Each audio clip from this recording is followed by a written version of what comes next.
Hey everyone, today we're looking at a benchtop laser by Enjoywood. It's the CEL-E10, it's a 10 to 15 watt diode laser.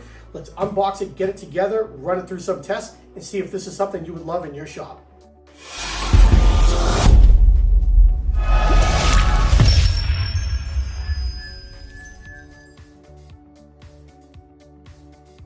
First thing you're going to notice is that it's really well packed.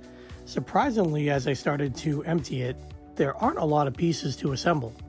I laid everything out so I knew what I was dealing with, and even noticed that the packets for the hardware were labeled by step. So of course, starting with step one to get the frame assembled, there are two things that you want to pay attention to. One is the left rail. You want to make sure that the limit switch that is underneath is facing toward the front. And then the back rail, you see here, there are two screw holes, and you want to make sure that those are facing outward. And you'll see why at a later step. With the frame together, the next step is to slide the X-axes on. Really simple, the frame just slides in between the rollers. Your rollers might need to be adjusted. Mine needed to be slightly adjusted, but you don't have to do that right now. We can worry about that at a later step. Next, we're going to attach these front and rear brackets. These will act as feet for the base, and this is where it's important that those screw holes face outwards, because those are the screw holes that these Allen screws are going to attach to. Don't snug it up right away. Make sure you get them started. Then once everything's lined up, you can give it a quick snug.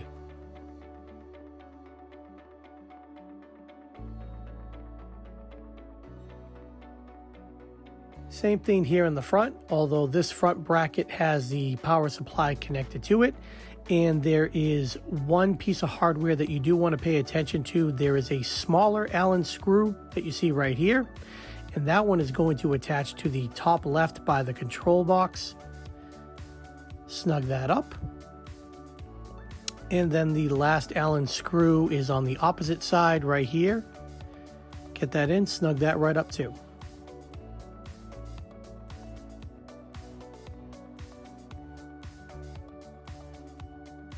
With the frame now complete, we're going to move on to the tensioning of the wheels. Real simple, it's just a nut here that you're going to adjust either left or right to loosen or tighten. And you just want to make sure that there's just enough resistance that you see all three wheels spinning. Do that on both sides. You still should be able to push it with one finger, which I can here. Nice and smooth, ready to go. Now it's time to install the belts. There are two belts that you install on the left and right side. These actually went on really smooth. I used a small Allen key that was included just to kind of help lift the belt out of the groove so that I could grab it, feed it through, and give it some tension. Then I can tighten the screws at each of the four corners once I got the tension good. And these belts were installed in no time. Very simple process.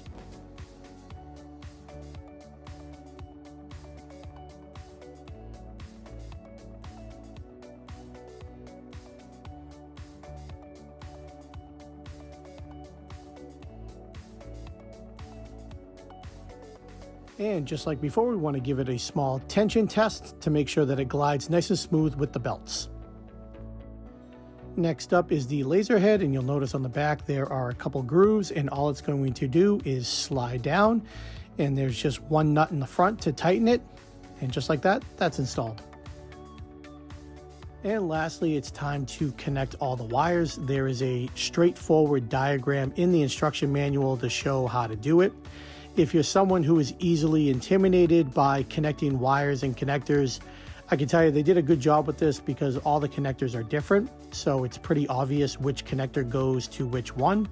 And in literally under a minute's time, you'll have everything hooked up and ready to go.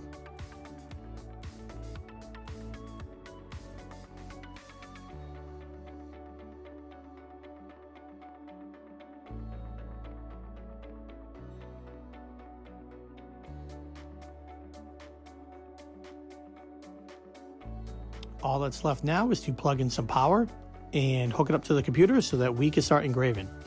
I gotta say that I'm really impressed with the overall process putting this together. When I researched it online, it says that it would go together in about 20 minutes, and they're really not wrong. It was a really simple, straightforward procedure to get it together. It's got great materials, steel frame, it feels sturdy. It definitely does not feel like a cheap laser. So my initial impressions were really good, but now let's see if it can perform the way that it claims that it can. They designed the laser head with an autofocus based on a spacer that they provide. All you do is put the spacer on the piece, lower the head, tighten it, remove the spacer, and now you're at the proper height. Based on some samples that they provided, I decided to make a wooden business card. Now, my first attempt did not go very well, but it was not because the machine performed poorly.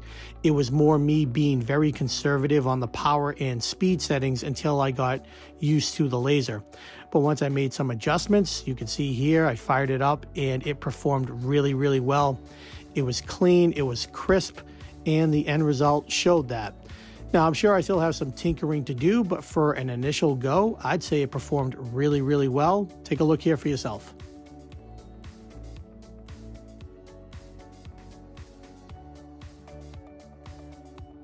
So engraving aside, I wanted to see how the machine would perform cutting through material.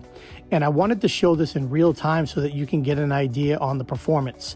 I made an 1.5-inch circle and an 1.5-inch pentagon, and I used the enclosed plywood with the laser, and on a single pass on each, the laser cut right through them.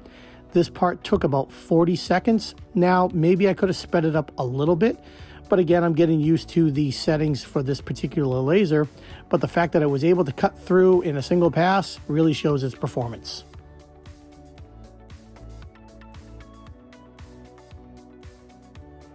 So that's it for today's video on the Enjoywood. I think this is a great benchtop laser. It's got great quality materials. It's a steel frame, so it's sturdy. Powerful laser, can cut through materials. It engraves fast. It's really easy to align. It hooked up to Lightburn right away. And at its price point, it's definitely the most affordable for what you get. So if you're thinking about getting into laser, but you don't want to invest a lot of money, I would highly recommend this. It's portable. I actually think this is something, despite the fact that I have a larger laser, I think this is something that I could see myself using on like a large tabletop if I wanted to engrave some type of design or a family insignia or something like that. I think it's a great little machine. So I'll leave a link in the description below. You can submit any questions or comments. Would love to hear from you. And I'll post another couple videos on this just to see more of its capabilities on other materials. But so far, I really like it. Thanks for watching. We'll see you next time.